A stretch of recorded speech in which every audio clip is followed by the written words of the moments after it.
Hola, ¿qué tal? ¿Cómo están? Muy buenas tardes. Esto es Zona PUC, transmitiendo a todo el mundo y a la Universidad Católica a través de la radio de la Pontificia Universidad Católica del Perú, transmitiendo Espacio de Gestión, el programa de radio de la Maestría en Gerencia Social de la Pontificia Universidad Católica del Perú. Gracias por acompañarnos, gracias por estar con nosotros. Hoy vamos a hablar con la gente de WWF, con la gente del Panda, una organización global de temas medioambientales que tiene también una mirada crítica de lo que ocurre en nuestro país con el medio ambiente. Vamos a hablar con ellos y además hablaremos, por supuesto, de la hora del planeta que se acaba de vivir y que queremos un poco conocer su evaluación. Y luego hablaremos con la gente de Techo. ¿Recuerdan ustedes Techo para mi país? Bueno, mudó, cambió de objetivos, ahora es Techo, pero su mirada de la pobreza es mucho más clara, mucho más lúcida, mucho más interesante de cuando comenzaron y vienen a contarnos de esos cambios. Yo quiero darles la bienvenida y agradecerles siempre que estén aquí en Espacio de Gestión. Bien, comenzamos entonces el programa, tal como lo habíamos anunciado. Nos acompaña Patricia León Melgar de WWF, la ONG global para temas medioambientales. Bienvenida, Patricia, ¿cómo estás? Gracias por acompañarnos. No, más bien, gracias a ustedes por tenernos acá. No, encantadísimo. Te propongo algo. Antes de entrar al fondo de la situación o la cuestión medioambiental en nuestro país, hablar de la hora del planeta, de lo que está ocurriendo, caray, en términos de las lluvias y los desbordes de los ríos, yo quisiera que nos contaras primero qué cosa es WWF, de qué vive WWF, qué tiempo tiene. Ponnos en autos, vaya. Nada, muchas gracias. WWF se creó en el año 1961, allá en Europa, ¿no? Por diferentes personalidades comprometidas con las especies, sobre todo, que veían que desaparecían los rinocerontes, los elefantes, los osos pandas, ¿no? Y entonces el panda es el gran símbolo, además, ¿no es cierto? Así es, y fue dibujado en una servilleta en esa reunión inicial, y lo tenemos enmarcado al señor Pandita, ¿no? Como un buen símbolo. Y entonces empezaron a trabajar en lo que era conservación de especies. Una década más tarde, 10 años después, se dieron cuenta de que para salvar una especie tenían que ver la conservación del área donde la especie vivía. Entonces se incorporaron los componentes de áreas naturales protegidas. Una década después lograban muchos éxitos, pero los retos seguían creciendo. Entonces se dieron cuenta que para salvar a la especie y al sitio donde vivía tenían que tener un enfoque de paisaje, o sea, mirar todo el paisaje junto. Tuvieron muchos éxitos, pero aún quedaban retos. Entonces, en la cuarta década se dieron cuenta de que el vínculo de ambiente y pobreza es muy grande. Es por eso que en este momento ya no estamos hablando de una conservación de una especie, estamos hablando de un desarrollo sostenible. Por supuesto. Entonces, en la cuarta década se incorporó todo el tema de las comunidades que vivían en este paisaje, ¿no? Entonces, para salvar a la especie, salvabas el sitio, salvabas el paisaje y trabajabas con las comunidades aledañas para ver cuáles eran sus necesidades y tratar de hacer algo que fuese un ganar-ganar para todos, ¿no? Se hicieron muchos éxitos, pero aún habían retos. En la quinta década, finalmente hemos entrado al tema de una movilización masiva. No importa cuántos éxitos se tengan en el campo, en realidad las decisiones se toman a nivel urbano. Y para eso también se incorpora lo que es el trabajo en la huella ecológica, o sea, toda la parte urbana, porque el 70% de las emisiones nos vienen de las ciudades. Seguro. Entonces, lo que es movilización, ciudades saludables, ciudades sostenibles, entra en esta quinta década como parte de todo el trabajo, ¿no? Y lo hacemos esto a nivel mundial, aplicando este gran marco conceptual a las necesidades de cada país, por supuesto. Interesante proceso y secuencia. Ahora, ¿es una organización de voluntarios? ¿Cómo está organizada? ¿Cómo funciona? Yo, digamos, establezco una relación con Amnistía Internacional en el mundo de los derechos humanos, pero de pronto estoy equivocado. ¿Cómo funciona internamente? Bueno, internamente tenemos oficina en 104 países. ¿Ya? Tenemos 7,000 empleados a nivel mundial. Y 5 millones de miembros. Entonces tenemos membresía, pero la membresía se refiere a nivel nacional. Por ejemplo, en Perú recién la acabamos de lanzar.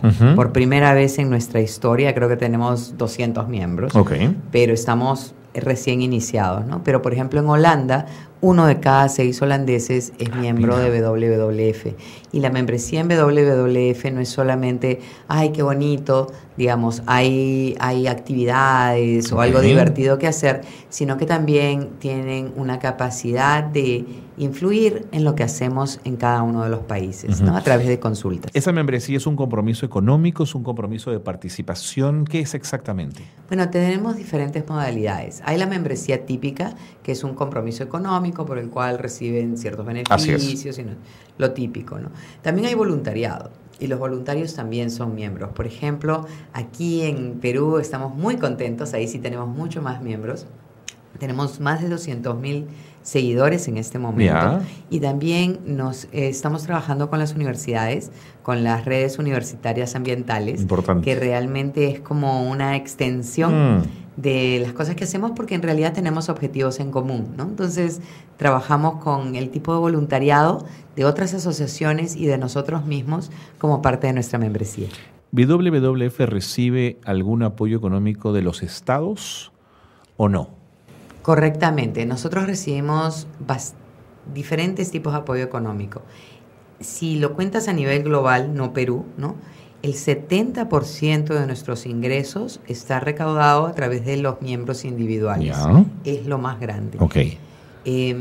Pero, por ejemplo, en los países en vía de desarrollo, eso es lo menor, ¿no?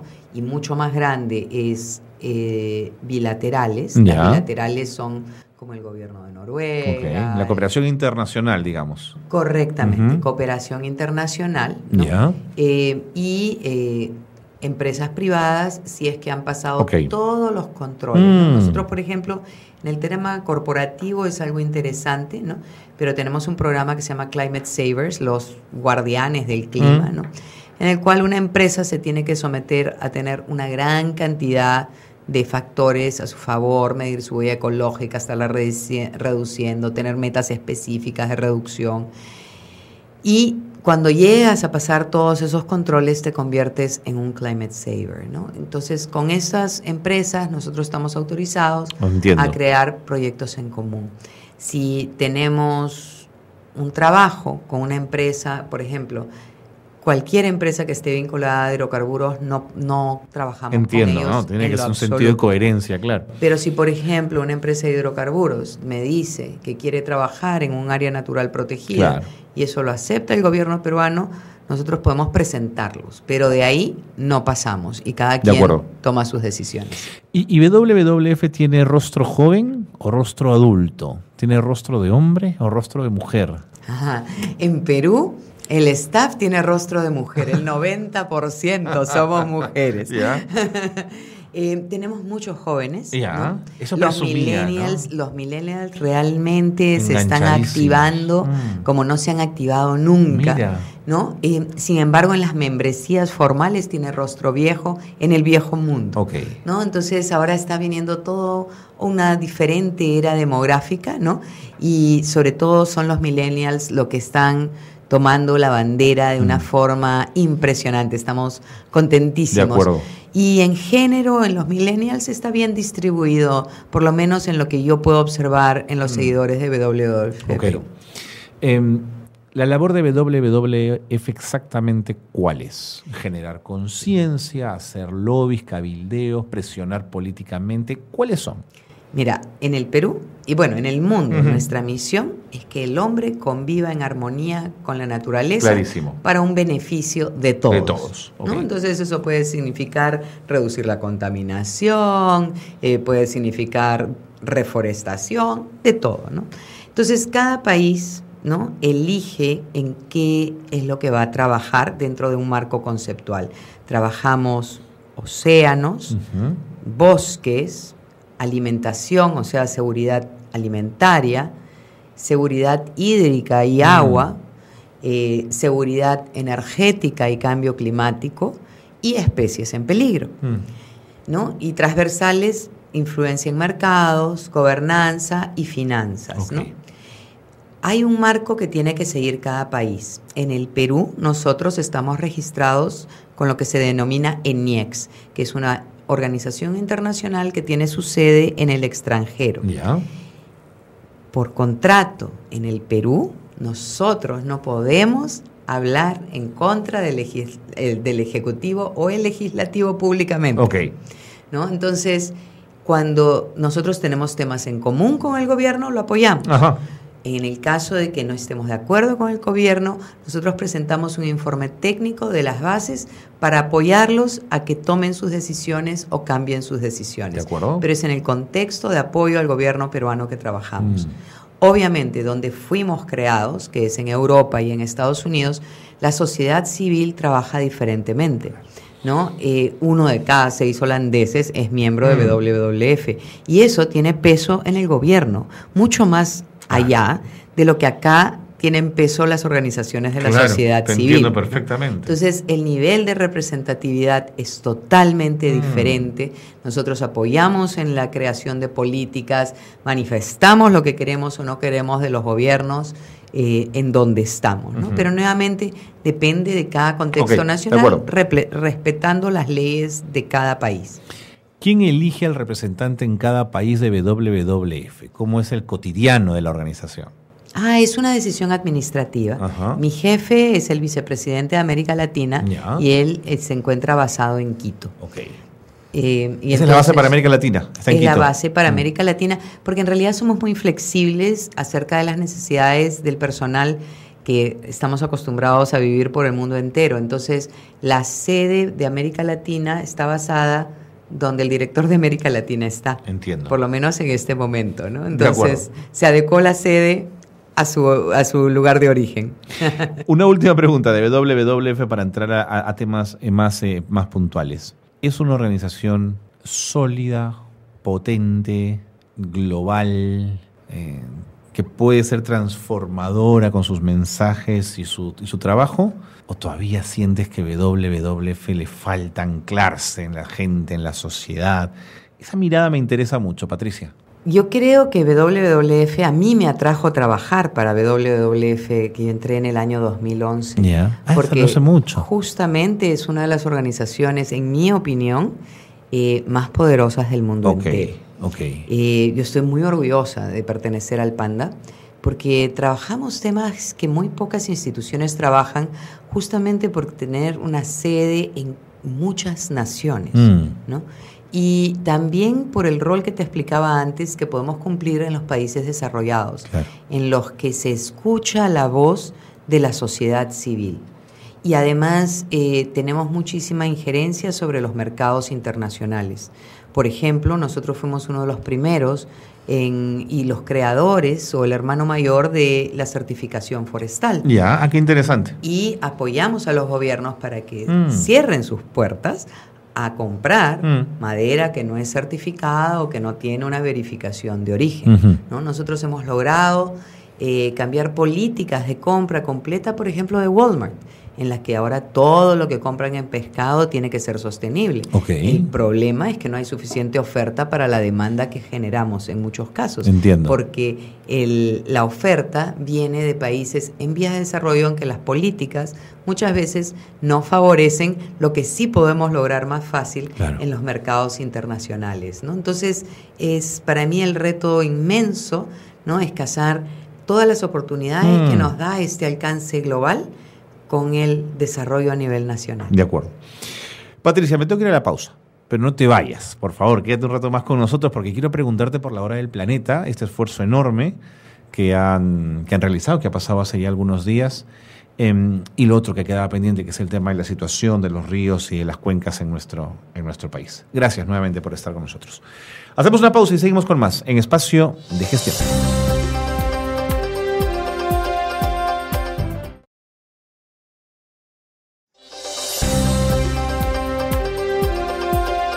Seguimos en Espacio de Gestión. Qué bueno que se han quedado con nosotros porque nos acompaña Patricia León Melgar de WWF. Estamos hablando de la situación del Perú en cuestión medioambiental y conociendo un poco más a esta organización.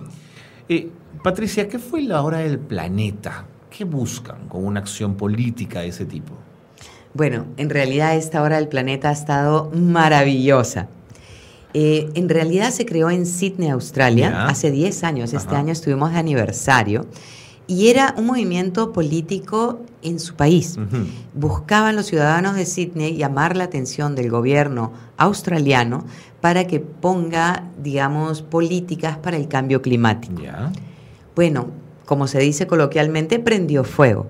Este apagón, en lugar de irte a quemar tu llanta, es un apagón, ¿no?, de una hora. Entiendo. Le dice a los políticos del mundo entero: yo como ciudadano me importa el cambio climático, haz algo para evitarlo o para mitigarlo o para adaptarte a él, ¿no?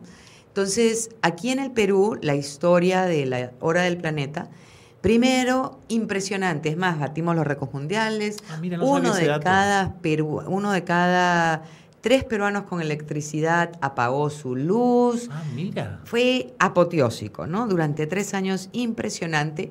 Y luego la gente empezó a decir, bueno, ¿de qué sirve, no? Exactamente, eso quería preguntar, ¿no? Los Sí. Críticos Así es, van por ahí, ¿no? ¿Qué no, vas a sacar con eso? No lo entendían como manifestación, sino que decían, ¿qué vamos a ahorrar en una hora? No es el tema del ahorro de energía de esa hora, ¿no? Pero así como habían críticos acá en el Perú, hubieron en otras partes del mundo, y tú verás que el símbolo primero era solamente 60 minutos, Ya. una hora, Ujú. y luego salió un simbolito de más. ¿Qué significa el más? ¿Qué más vas a hacer después de la Claro, hora? Pues, claro. porque de lo que se trata es de crear compromisos para el resto del año. Bueno, en esta Hora del Planeta, nuestro corazón ha ido a todas las personas damnificadas por los desastres naturales con el fenómeno del niño costero.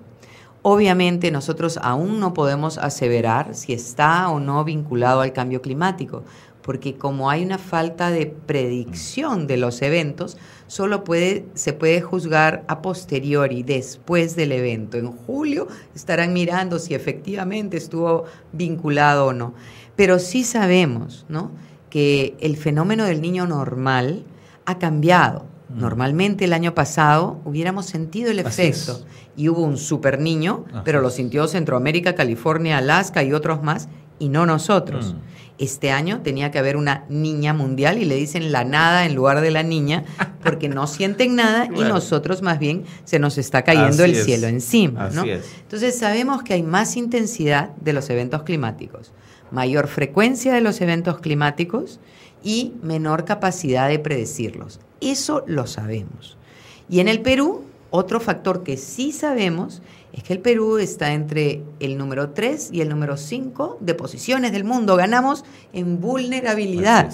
Lamentablemente no es una buena ganancia. No es una buena noticia. Porque claro, si bien tenemos excelentes pisos ecológicos que nos han ayudado a ser tan diversos, eso también nos hace vulnerables, ¿no? Entonces, para nosotros, si bien nuestro mensaje principal siempre es hacia la eficiencia energética, nosotros hemos añadido el mensaje en esta Hora del Planeta dedicado a todos los damnificados para una reconstrucción nacional solidaria que vea otros aspectos de la reconstrucción.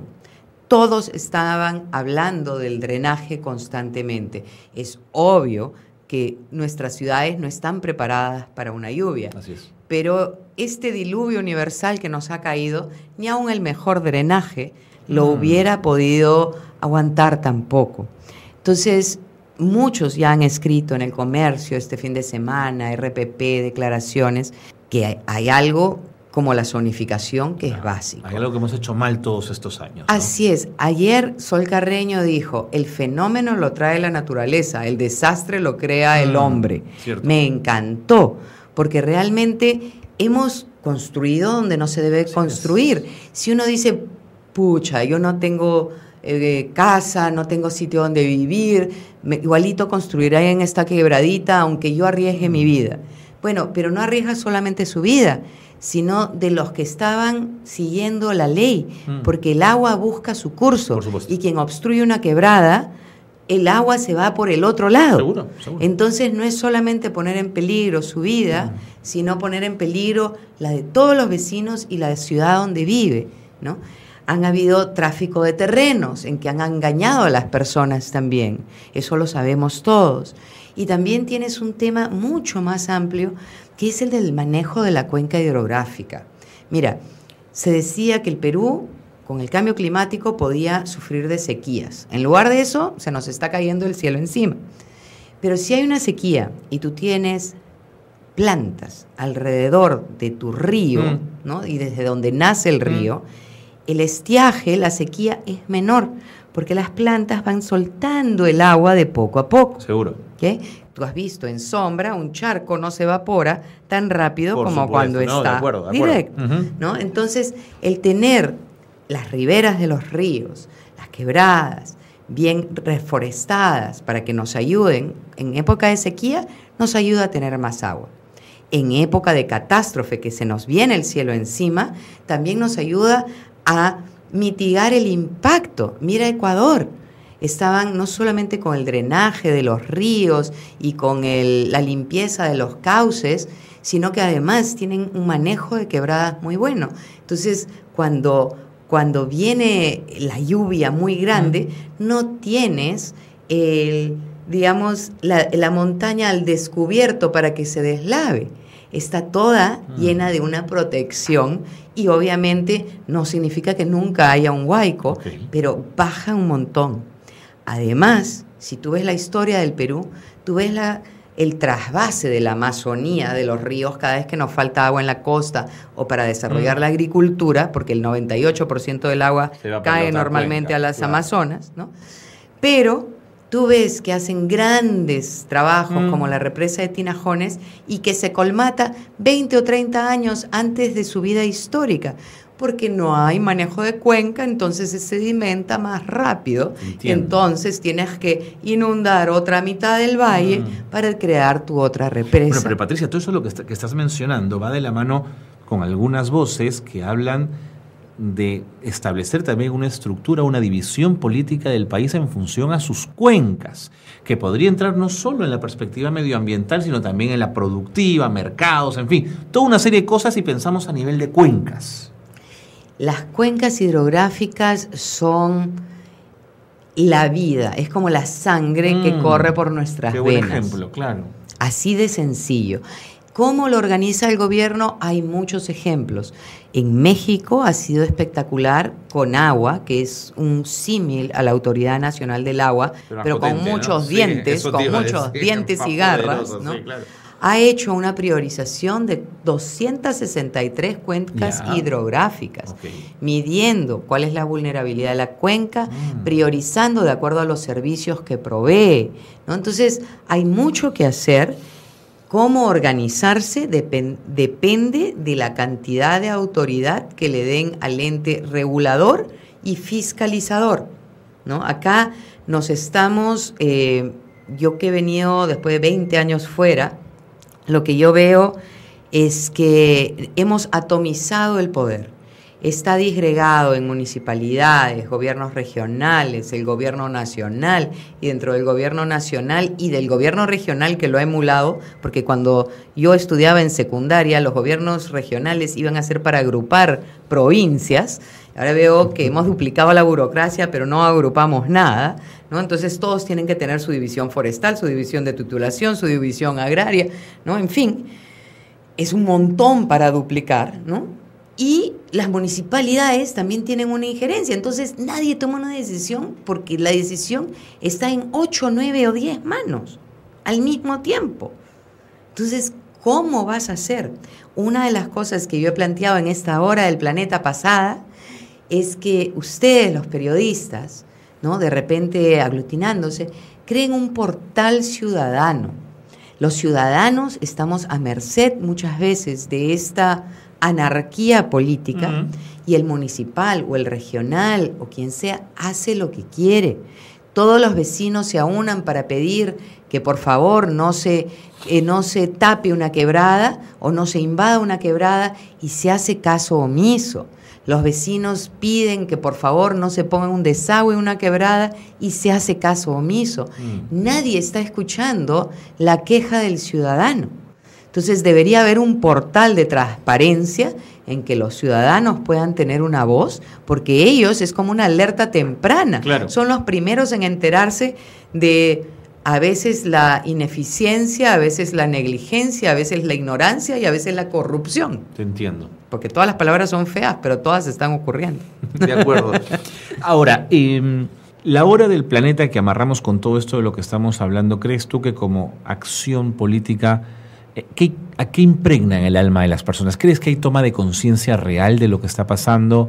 ¿Qué es una moda? ¿Qué es un momento? ¿Cómo la gente deglute una hora del planeta? Bueno, si yo entré al movimiento ambiental en el año 91 y si me dices, compara si es que hay toma de conciencia, pues claro, sí, porque no nos creían locos. No. Estos verdes que están haciendo. No, y hoy día los chicos vienen con un lenguaje medioambiental muy potente también, Patricia. Me refiero chicos, ¿ah? Así ¿no? Es, completamente, ¿no? Y los más mayores, bueno, yo ya tengo 50, los de mi edad, ¿no? Todavía no se la creen mucho, aunque, por ejemplo, los accionistas, quien cotiza en bolsa, ya es un requerimiento de los accionistas la descarbonización, o sea, empezar a reducir las emisiones que emite la empresa, ¿no? Hay algunos requerimientos ya que vienen por la demanda del mercado, ¿no?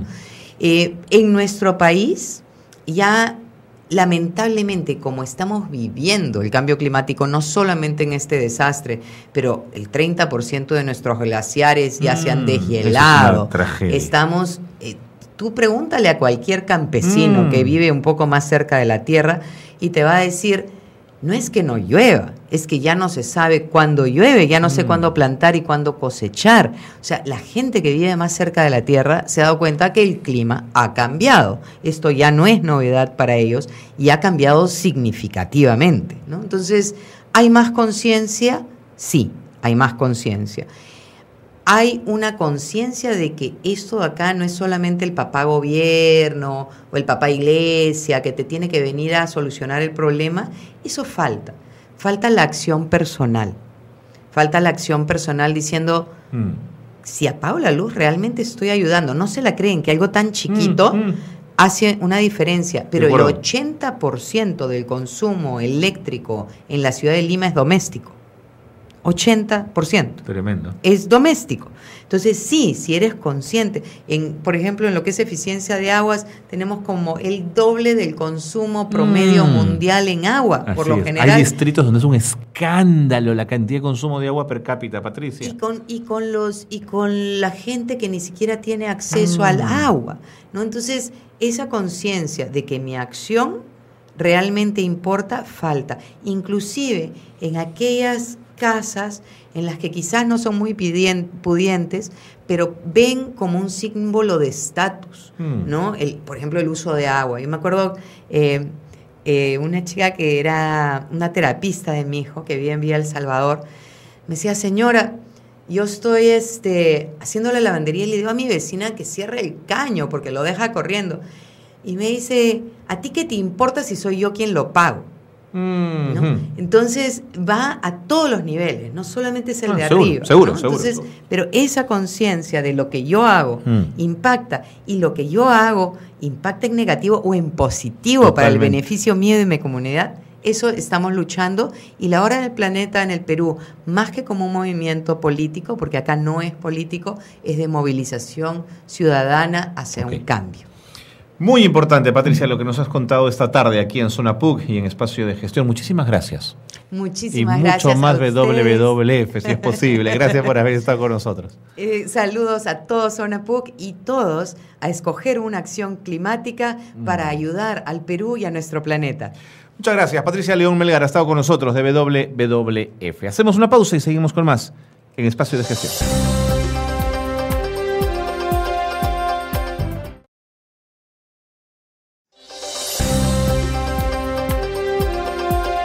Bien, seguimos en el programa, seguimos en Espacio de Gestión. Luego de estar con los amigos de WWF, vamos a hablar de otra iniciativa importante, que es la que desarrolla hace muchos años una organización que comenzó llamándose Un Techo para mi País y hoy día se llama Techo. ¿Qué cambió en el camino? Una experiencia que, verdad, comenzó con mucho ímpetu, que además convocaba a jóvenes a zonas urbano-marginales de las grandes ciudades a construir, es decir, incluso había una energía que se volcaba en todo el proyecto. Bueno, el director social de Techo, Jonathan Rossi, nos acompaña. Yo quiero agradecerle muchísimo que nos acompañe y que haya tenido la gentileza de tomarse unos minutos para estar con nosotros. Jonathan, bienvenido. Gracias por estar aquí en Espacio de Gestión. Muchas gracias a ti por el espacio. Bueno, sí, nosotros comenzamos siendo un techo para mi país. Así es. ¿Hace cuánto? Esta iniciativa nació en Chile en 1997. Lo iniciaron un grupo de jóvenes que, guiados también por un profesor universitario, comenzaron a ir a un asentamiento humano a las afueras de Santiago llamado Curanilahue, y comenzaron a construir en un primer momento estas viviendas, ¿no?, de emergencia, que eran viviendas de madera. Un techo para mi Chile comenzó a masificarse a otros países de Latinoamérica respondiendo a situaciones de emergencia. Okay. En el Perú, la primera actividad de un techo para mi país, Perú, es en el año 2001, en el terremoto del sur del país, que afectó a las regiones de Arequipa, Moquegua y Tacna. Hay un grupo de voluntarios, mayormente chilenos, llegan al sur del país, interactúan con voluntarios de Tacna y comienzan a construir una serie de viviendas de emergencia en Tacna y Moquegua. Detente un instante, Jonathan, porque es la segunda vez que lo mencionas.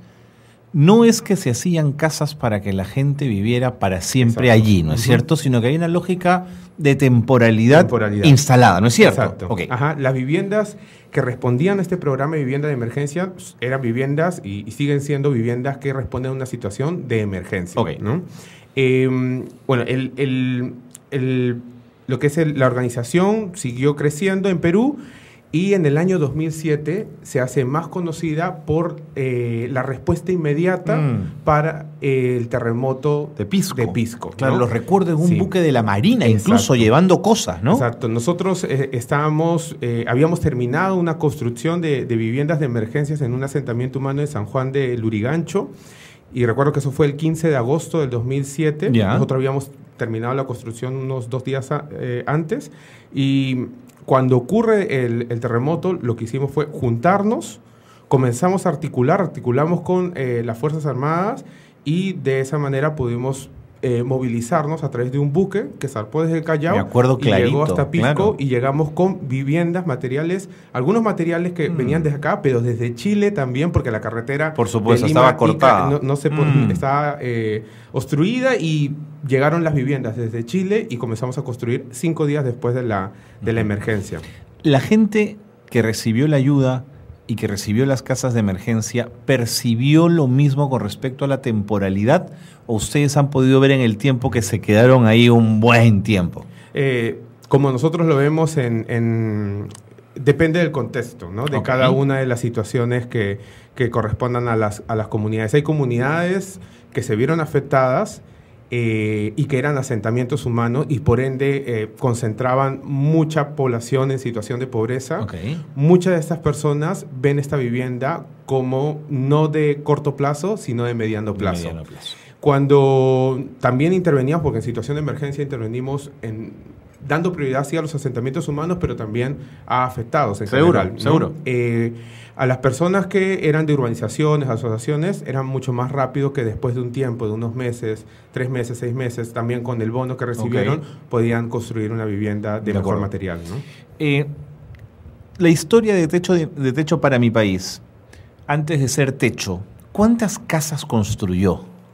Lo que pasa es que nunca hemos parado de construir viviendas. Hasta el día de hoy seguimos construyendo pero hago un viviendas. corte un poco para orientarnos en el tiempo. Nosotros en Perú, hasta hacer un techo para mi país, habremos construido unas 3.000 viviendas. 3.000 viviendas, sí, de acuerdo. En el Perú. Y para esas 3.000, ¿cuánta gente se involucró? Pienso en chicos, en chicas, en voluntarios, en gente que colaboró, donantes, amigos. ¿Cuántos? Y nosotros tenemos aproximadamente, habremos involucrado hasta esa fecha unos 7.000 jóvenes. 7.000 jóvenes. Sí, entre todas las intervenciones. O sea, si tú hoy juntas a todo techo para mi país, tú dirías que son 7.000 personas por lo menos. Hoy por hoy, las datas que tenemos es que nosotros hemos movilizado aproximadamente unos 15.000 jóvenes. Fantástico. En todas las actividades que nosotros hemos podido tener. Yo no suelo aventurarme a decir algunas cosas que no conozco, pero mi sensación con respecto a un techo para mi país es que es probablemente la acción de voluntariado que más ha movilizado en nuestro país en los últimos 20 años por lo menos. ¿Tú dirías lo mismo, Jonathan? Sí, nosotros a nivel Latinoamérica somos la organización que más jóvenes moviliza. Eso es increíble. Este año posiblemente lleguemos al 1.000.000 de jóvenes latinoamericanos movilizados por todos los países, porque Techo está en 19 países de Latinoamérica. Seguro. Además, jóvenes en un contexto al que se les señala de apáticos, de desinteresados, ¿no es cierto? Ustedes demostraron que no, que hay una movilización permanente.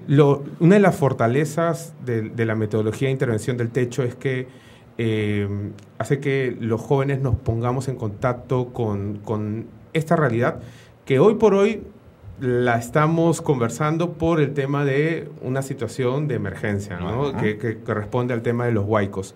Pero sin embargo, para el voluntario del Techo, la situación de los asentamientos humanos es una situación de emergencia de 365 días.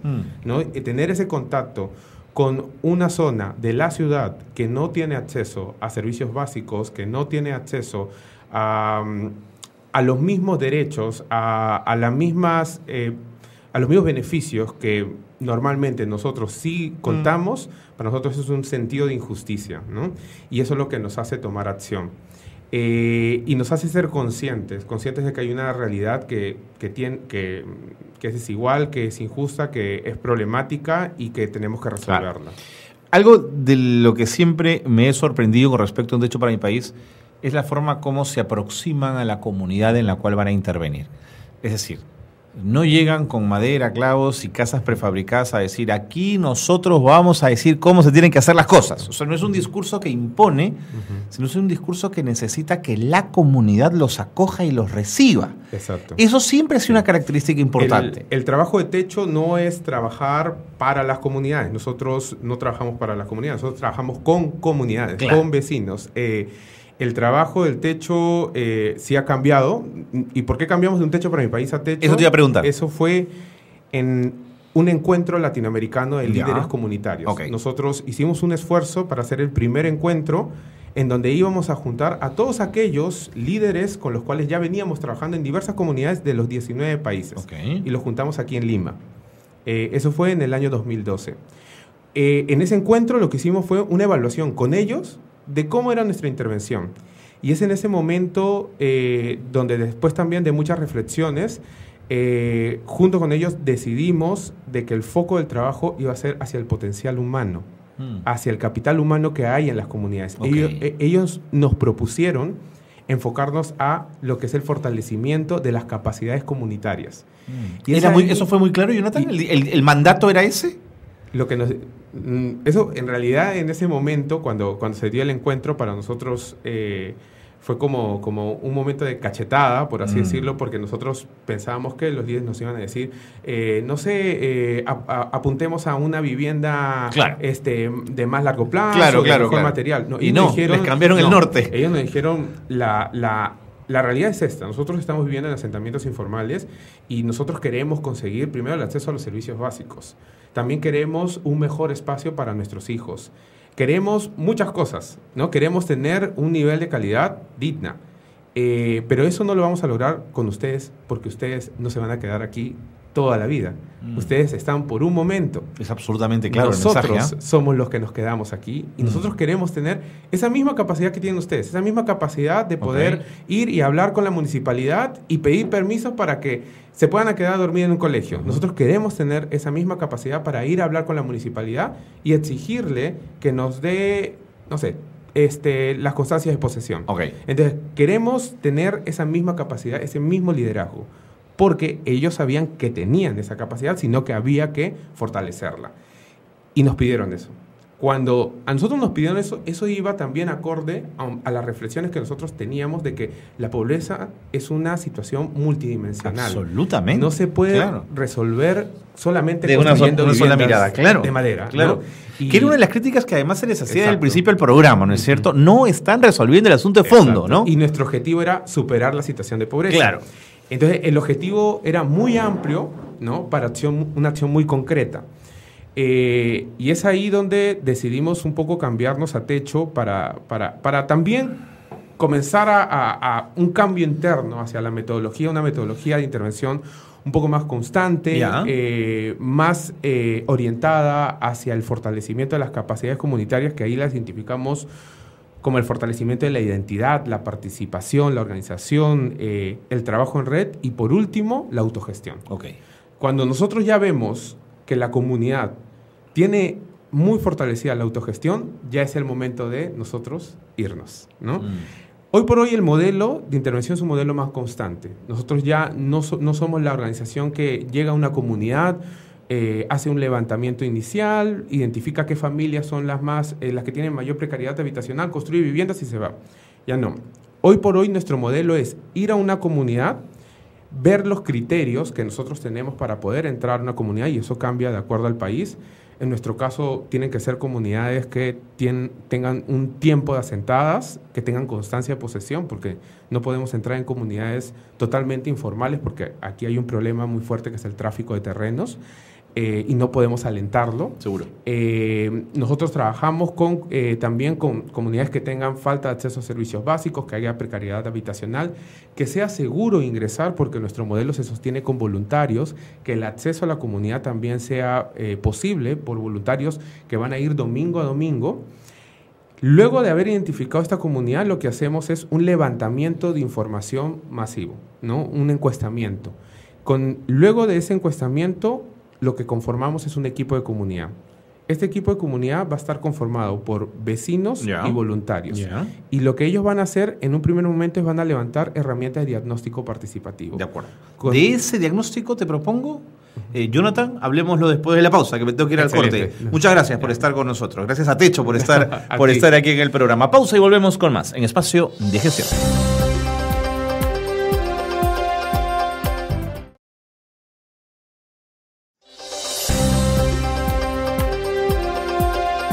Qué bueno que se han quedado con nosotros en Espacio de Gestión a través de Zona PUC. Estamos con Jonathan Rossi de Techo conversando en torno a lo que viene por delante ahora en la etapa de reconstrucción del país después de los huaicos. Vamos a conversar de eso en un ratito, pero antes nos está contando la nueva mirada de Techo y cómo ahora hay un diagnóstico y una intervención sumamente participativa con la comunidad. No es que antes no lo hubiera, pero es que ahora ya no solo construyen, sino que capacitan y acompañan a la comunidad para que cuando ésta tenga capacidad de autogestión, ésta pueda volar sola. Exacto.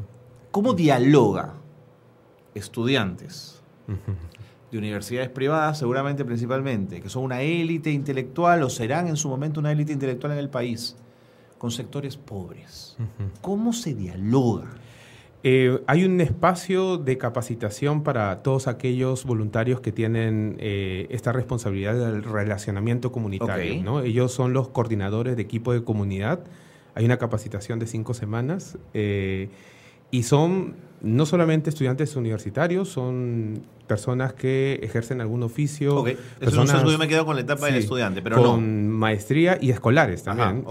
Es muy diverso, ellos se capacitan y hay un periodo, sí, en campo mismo de ir como trabajando a la par con chicos que ya tienen experiencia para luego ellos asumir ese rol, ¿no? Pero en el fondo, Jonathan, estamos reconociendo que hay un diálogo roto, que hay que construir un diálogo entre comunidad y cuerpo académico, probablemente. Sí, ahí eso creo que es una gran responsabilidad de todas las instituciones académicas. Yo creo que sí se ha avanzado un montón. Hoy muchas entidades universitarias, académicas, promueven el tema del voluntariado. Es sumamente importante que los profesionales, los futuros profesionales, nos involucremos con la realidad de nuestro país, la realidad en su conjunto. Absolutamente, claro. Porque vamos a ser las personas que en un momento van a estar en una situación que van a tomar decisiones y que van a guiar el desarrollo del país. Y no podemos guiar el desarrollo del país si no conocemos sus problemáticas. Entiendo. Entonces es sumamente importante ahí el relacionamiento comunitario. Bueno, desde la metodología que nosotros proponemos ahora es hacer este diagnóstico, un diagnóstico que mapea problemáticas de las comunidades y luego con la comunidad se hace un plan de acción. En el plan de acción van a salir diversas necesidades que van en torno, puede ser a la vivienda, pueden ser a proyectos de infraestructura comunitaria, a necesidades laborales, educativas, de salud. Nosotros tenemos hoy por hoy 3 propuestas, que es el programa de vivienda de emergencia, lo que es los proyectos comunitarios. Trabajamos diversos proyectos asesorando y construyendo con la comunidad, no sé, escaleras, locales comunitarios, áreas verdes, etcétera. Y también tenemos un programa de trabajo que fortalece la empleabilidad a través de capacitaciones técnicas o conectando con algunas oportunidades de empleabilidad de otras organizaciones. Pero también hay otras áreas que nosotros no trabajamos. Entonces, el techo, lo que funciona ahí en la comunidad es como un articulador con otras organizaciones sociales. Por ejemplo, ¿qué les pueden haber pedido que escapaba de sus Por ejemplo, competencias? El tema de, no sé, como si vemos el problema de sanidad en Pamplona Alta, que es muy fuerte, nosotros venimos trabajando ahí con 10 comunidades, entonces contactamos con Netrunner, ¿no? Entiendo. Que ellos son una empresa social que promueve el tema del acceso a baños secos, ¿no? Interesante. Entonces, lo que hacemos es, nosotros le decimos Netrunner, nosotros trabajamos ya con 10 comunidades, ahí somos conocidos, validados, te vamos a presentar a la comunidad, ¿no? Para que lleguen ustedes. Nosotros también no tenemos programa de educación, pero entonces conectamos con otras organizaciones, con Perú Champs, ¿no? Entonces los Champs, que son los becados para poder estudiar en Innova School, ellos generan un proyecto y su proyecto es hacerlo en una comunidad donde Techo interviene, y con ellos hemos ya implementado 2 bibliotecas. O con MedLife, que es otra organización que construyen escaleras, nosotros también lo llevamos a las comunidades donde ya hemos identificado la necesidad de una construcción de escalera. De acuerdo. Y así tenemos... es un rol articulador muy claro, ¿no? Exacto. Tenemos un convenio de trabajo en red con muchas organizaciones. Ok. Una pregunta, Jonathan. Este rol articulador o de intermediación, que lo hacen ustedes y seguramente lo hacen muy bien, ¿no debería ser una mediación del gobierno local en tal caso? En realidad en muchos gobiernos ya de Latinoamérica se ha logrado generar eso, ¿no? La promoción de que sea el Estado el articulador. Es su responsabilidad. Y los gobiernos locales. Ajá. Pero sí somos conscientes que el país en temas de gobernabilidad tiene enormes problemas. Un desafío enorme, que es fortalecer los gobiernos locales. Seguro. Ahí hay un gran desafío, y ese vacío hoy por hoy lo vienen llenando diversas organizaciones como la nuestra, ¿no? Te entiendo perfectamente. Hay enormes carencias de gestión, ¿no? Sí, enormes carencias de gestión, de articulación, de presencia de Estado, inclusive aquí, ¿no? En la capital, a pocos minutos de nuestras casas, hay una ausencia del Estado en todos los sentidos, ¿no? Uh-huh. En un programa como el de ustedes, donde se hace mucho, pero nunca es suficiente, ¿cómo manejan sus frustraciones? La rabia, la sensación de que han hecho poco y tendrían que haber hecho más. Sí, eso es difícil. Eso siempre es un desafío porque muchos de nuestros voluntarios, sobre todo los que van a este tipo de actividades de relacionamiento comunitario, llegan con unas expectativas muy grandes, pero también se dan cuenta que la capacidad es limitada y que la misma comunidad tiene desafíos internos, desafíos en participación, desafíos en que en las asambleas realmente sea la conversación productiva, desafíos tensiones entre la propia comunidad, en la comunidad en que vive en una situación, no sé, como en el día a día siempre es difícil. Por eso la complejidad de la pobreza es todo esto, ¿no? Es un trabajo muy complejo. Nosotros ahí tenemos un equipo que constantemente está capacitándolos, está siguiéndolos. Tenemos un director de formación y voluntariado, tenemos una directora de gestión comunitaria, un equipo de zonales que constantemente está ahí acompañándolos, pero siempre es un desafío. Un desafío que en realidad, yo te soy sincero, cuando tenemos las convocatorias para esto, tenemos sin mentirte, unos 200 inscritos. Los que se gradúan terminan siendo 60. Y pasados los 6 meses, los que terminan ahí son 30. Es que es muy duro. Es un trabajo, sí, duro, pero es un trabajo en donde se aprende un montón. No, seguro. Yo siempre también me he preguntado por aquellos que quieren ser voluntarios y no llegan a hacerlo. También debe ser muy duro para ellos esa sensación, ¿no? Jonathan, hablemos de hoy. Entonces, ya nos ha quedado claro la evolución de Techo, en qué andan. ¿Cómo ven el tema actual, el tema de coyuntura, el tema de los huaicos? ¿Cuál va a ser la estrategia de intervención? ¿Dónde van a intervenir? Para nosotros, esta situación de emergencia de manera institucional siempre es una situación difícil, porque nosotros ya venimos interviniendo actualmente en 22 asentamientos humanos de 5 distritos: San Juan de Lurigancho, San Juan de Miraflores, Pachacama, Perú y Ventanilla. ¿Alguno de ellos ha visto afectado? Están siendo afectados, pero no damnificados. Afectados como todos por el tema del agua. Seguro, pero no damnificados. Pero no damnificados. Y nosotros ya tenemos un compromiso con todas estas comunidades para trabajar en conjunto. Claro. Entonces, ese compromiso no va a parar y no puede parar. Claro, no te puedes ir, ya estás trabajando ahí, te entiendo. Y estamos trabajando, seguimos trabajando con ellos y, por ejemplo, en el tema del agua, lo sufrimos todo, ¿no? Porque hubo un corte de agua general, pero, por ejemplo, en Manchay hay todo un problema en este momento porque los camiones cisternas se han quedado en La Molina y no han subido a la zona de Manchay, y Manchay ha estado 6 días sin agua y se ha roto una tubería matriz, y lo que ha hecho la municipalidad es llamar a todas las comunidades a hacer una faena comunitaria de diferentes comunidades para poder arreglar eso. Entonces, las comunidades, lo que nosotros hicimos fue ver la posibilidad de llevar agua hacia la Manchay. comunidad, hacia Manchay también, no siendo una zona afectada por la situación de emergencia. Pero había que intervenir. Pero nosotros ya tenemos un compromiso con ellos. Y en el tema de la emergencia en sí, el Techo es una organización, primero, que tiene voluntarios con una expertise en este tipo de intervenciones, y estamos como obligados a tener una intervención en este tipo de situaciones, y sobre todo estando aquí en Lima, ¿no? Que ya llegó también el tema de la emergencia. Lo que nosotros hemos hecho es, primero, activar nuestro protocolo de emergencia, ¿no? Tenemos un protocolo en donde en un primer momento lo que hacemos es articular con las entidades responsables de la intervención inmediata. Y eso hay que tenerlo claro. Las organizaciones sociales no somos las que tenemos que intervenir de manera inmediata ante una emergencia.